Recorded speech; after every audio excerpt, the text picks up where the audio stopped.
Então, eu vou estar apresentando uma implementação do algoritmo do caixeiro viajante de forma distribuída, que a gente fez para a disciplina de Sistemas Distribuídos do curso de Ciência da Computação da FURB. O objetivo desse trabalho, então, era implementar o algoritmo do caixeiro viajante utilizando a técnica do vizinho mais próximo de forma distribuída, utilizando a plataforma Kafka. O Kafka, então, ele é uma plataforma de streaming distribuído. Ele disponibiliza para a gente 4 APIs, que são a Producer, Consumer, Strings e Connector. Entre essas 4, as que foram utilizadas no projeto foi as duas primeiras, o Producer e o Consumer, que o Kafka, então, ele trabalha com uma ideia de tópicos. Tópicos para ele é uma string de dados onde você consegue publicar ou recuperar dados, né, escritos nesse tópico. Então, por exemplo, no caso a gente utilizou o Producer e o Consumer, o Producer consegue publicar tópicos publicar registros em um tópico e o Consumer consegue recuperar esses registros previamente publicados. O fluxo de execução do nosso projeto, então, né, ele é dividido em dois módulos, um master e um slave, ou um servidor e um cliente.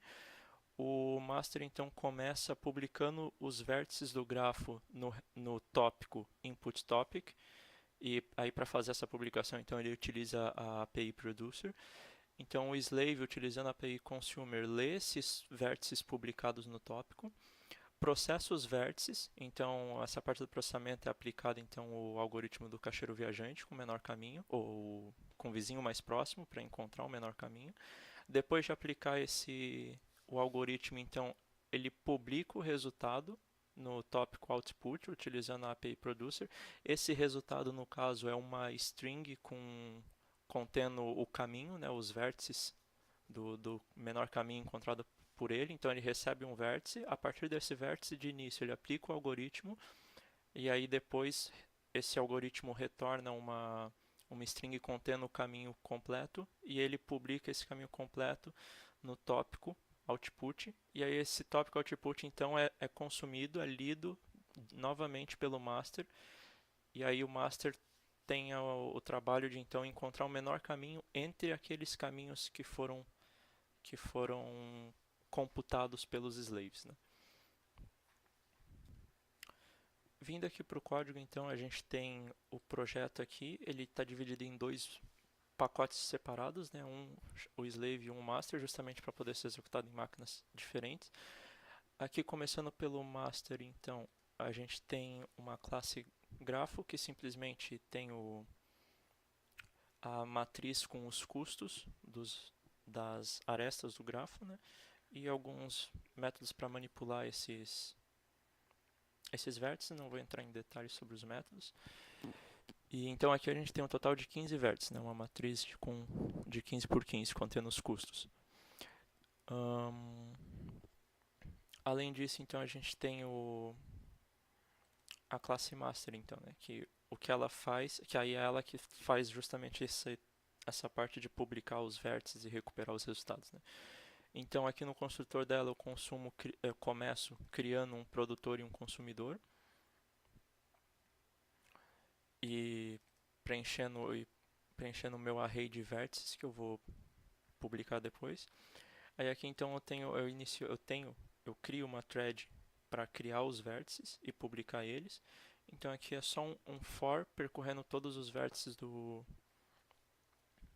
meu grafo.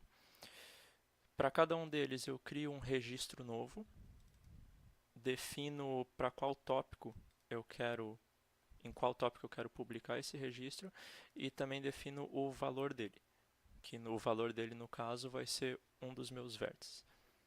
E depois eu simplesmente envio esse registro. Eu estou enviando ele no caso porque aqui na instanciação do meu produtor eu defini o endereço para qual ele vai ser enviado, né? Que é o endereço IP onde está rodando o Kafka, do servidor Kafka. Então aí aqui eu só publico ele naquele registro, naquele tópico. E a parte de criação dos vértices e publicação é só isso. Aí vindo para a parte do slave, então que vai ler esses vértices publicados. Aqui também eu simplesmente crio o consumer e o producer, definindo o endereço deles. No caso da criação do consumer, eu defino o endereço e junto eu já defino para qual tópico, em qual tópico eu quero é, produzir, de qual tópico eu quero consumir. E aí aqui tem a criação da thread para processar os vértices. Então eu começo instanciando a minha classe grafo e a minha classe que contém o algoritmo do caixeiro viajante. E dentro de um for, então, primeiro eu crio esse consumer records, que é como se fosse um array de registros. Então o que eu faço é que ele recupera todos os registros que estejam gravados naquele tópico que foi definido aqui na instanciação dele, né? Então ele recupera todos esses arrays. Aí então todos esses tópicos e armazena como se fosse um array de registros, né? Então aqui eu crio um consumer record, que é só um único registro, né? Eu faço um for each, no caso, para esses array de registros, pegando um registro de cada vez, e para cada um desses registros, então, eu instancio um novo objeto do caixeiro viajante, defino qual vai ser o meu vértice inicial, que no caso esse vértice inicial é recuperado do registro atual, né? E aplico o algoritmo para encontrar o caminho mais curto. Aí depois de aplicar esse algoritmo, então, esse meu método getPath vai retornar qual é essa rota. Aí junto eu já calculo o custo total dela, né, que é simplesmente o somatório de todos os custos. E aí isso é me retornado num, num vetor int, só que os meus registros foram definidos como sendo do tipo string. Então eu faço a conversão desse int para string novamente e simplesmente publico ele no tópico de saída. Esse tópico de saída, então, voltando lá para o master, né?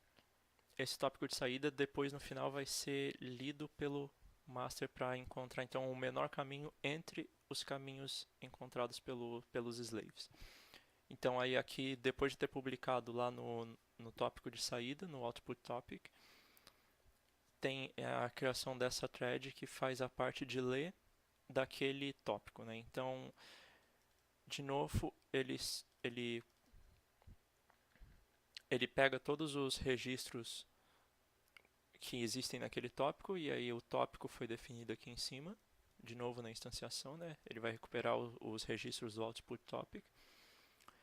Então recupera tudo, de novo faz um for each igualzinho na outra classe. E para cada registro recuperado, ele calcula ele calcula a rota que tenha o menor caminho, né? Então ele vai verificar, ele vai ficar calculando, ele pega essa rota e verifica com a rota anterior e vê se a rota atual é menor do que a rota anterior. O custo dela é menor do que o custo da rota anterior. E aí ele fica exibindo isso. E no final ele vai ter a rota com menor custo. Então agora só executando ele para mostrar. Aqui eu vou estar executando tanto o master como o slave numa mesma máquina, mas ele pode ser executado separadamente também, desde que defina o IP e desde que a máquina na qual você vai executar tenha o Kafka instalado e configurado. Aqui ele deu erro justamente porque eu não tenho o Kafka, o meu Kafka não está inicializado ainda, eu vou inicializar ele primeiro.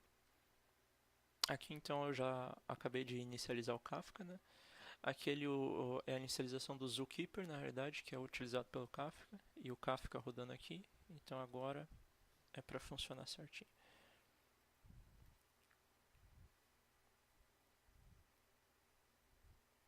Eu vou deixar ele rodando um tempo então. Então aqui ele já executou, ele já terminou de processar todos os vértices. Essas linhas em vermelho, roxo, rosa aqui são informações que o Kafka vai disponibilizando para a gente sobre as threads que estão sendo executadas. Mas então aqui o que dá para ver é que conforme os vértices são publicados, eles também já estão sendo consumidos né, conforme os vértices são publicados, eles já são consumidos pelos slaves e também o resultado já é retornado master e já é processado por ele também. Então isso tudo é feito em paralelo, né? Então aqui ele lê o primeiro vértice e calcula a rota dele, e automaticamente esse primeiro vértice já é considerado, nessa primeira rota já é considerada a rota mais curta, porque foi a primeira rota que ele processou, então automaticamente ele já considera ela como sendo a mais curta.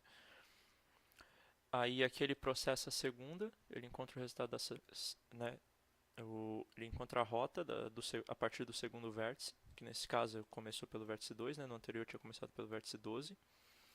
Só que essa rota, o custo dela é 272. Então, ainda assim, depois de processar ela, ele continua mantendo a rota anterior como sendo a rota mais curta, porque o custo dela é menor.